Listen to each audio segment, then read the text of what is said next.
with the black pieces to stave off Magnus's pressure. Now the big question is, what will be Magnus's first move of choice to try and create his chances with the white pieces? Wesley might want to keep it solid, but Magnus Carlsen, he is ready for the fight. He's always ready for the fight. And it's handshakes and we're off. And which move will it be? Oh, he reached over to the queen side. I thought it might be b3. No, it's pawn to c4, the English opening. And Wesley so replies instantly. He plants a pawn in the center himself. He puts a black pawn on e5. A knight comes out. Wesley again does the same. All the knights are coming out into the center here. And we'll get those moves on our live board very shortly. But it is one of the main lines of the English opening. Not too surprising, Robert. And Wesley played the English against Nordirbeck when he needed to beat him. So Wesley plays this from the white side. Most players at the top have to face openings that they enjoy playing from the other color. But after the 4 knights variation of the English here, Magnus the one sitting and thinking, because he can fianchetto his light square bishop by playing the move pawn to g3. He chooses it, as you see on screen here, or there were other alternatives. But now we are going to see a central clash.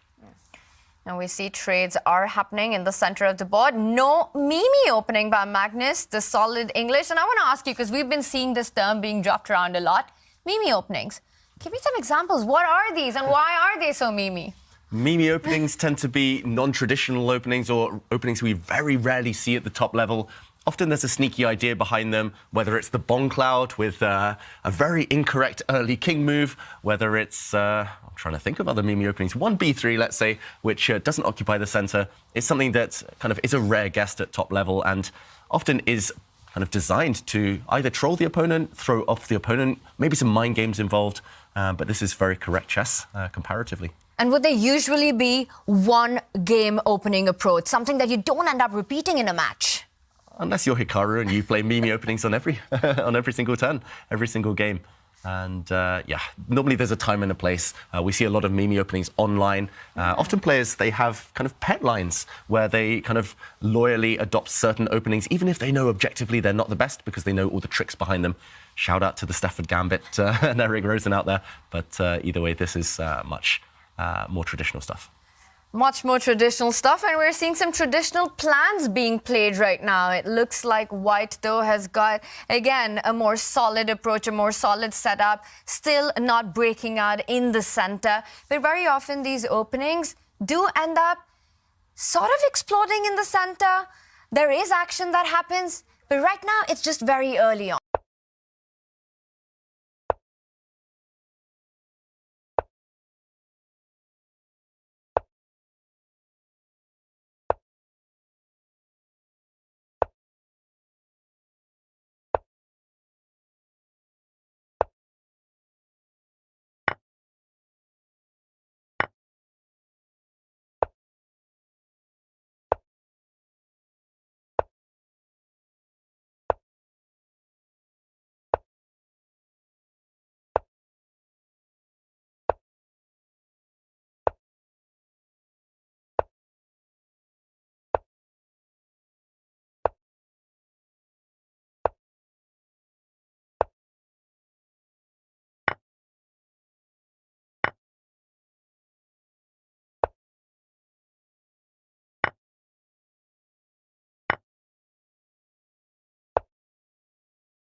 from start to finish, and it's not a position where there are any cheapos or tactics or tricks. There's just one extra pawn. It's on e4, and that's why Wesley parked his bishop on d6. In order to push that pawn, the white king would need to step forward to defend the square, but as soon as that bishop leaves f5, the black king can step right back in opposition of the white king. So you make sure you control the dark squares. There's nothing that white can do about it. I think it's about to happen now. We're going to see the bishop shuffling around with no way to improve, no way to even really find a way to get that e-pawn moving forward. But perhaps if the king was to step in opposition right now, what Magnus wants to do is give a check from the other side, from that e8 square. And then we will see the line that you were pointing out with the e-pawn moving forward. Yeah. He will actually be able to force the pawn through, but the problem is, yes, it will be an e-pawn. Yes, it's just one pawn, but black's king will always blockade on the dark square. The black bishop will do a great job of defending the a5 pawn and the h6 pawn. White's king will not be able to attack them both simultaneously. They're both separated. I think just great strategy from Wesley just to set up everything, all the pawns on dark squares. And we'll see this happen. I think we'll see everything we've been describing unfold. Magnus just playing around, repurposing, remaneuvering his bishop, but ultimately not much progress. I think his final trick will be to give a check and hope that the black king goes in the wrong direction, if there was a wrong direction there. But now the pawns are traded off. Look at the black king. That white e-pawn will never be able to bypass on the dark squares. Yeah, any moment now, I think we'll see the handshake. Can't kick that king out of e7. That's the nature, and there's the handshake. Draw agreed. We're 1-1 in the first set of this title match. And that was an English opening by Magnus, but he got nothing out of it as Wesley, with clinical trades, goes into an opposite color bishop endgame. A solid hold by the so solid Wesley. Yeah, rock solid. He'll be so pleased with himself as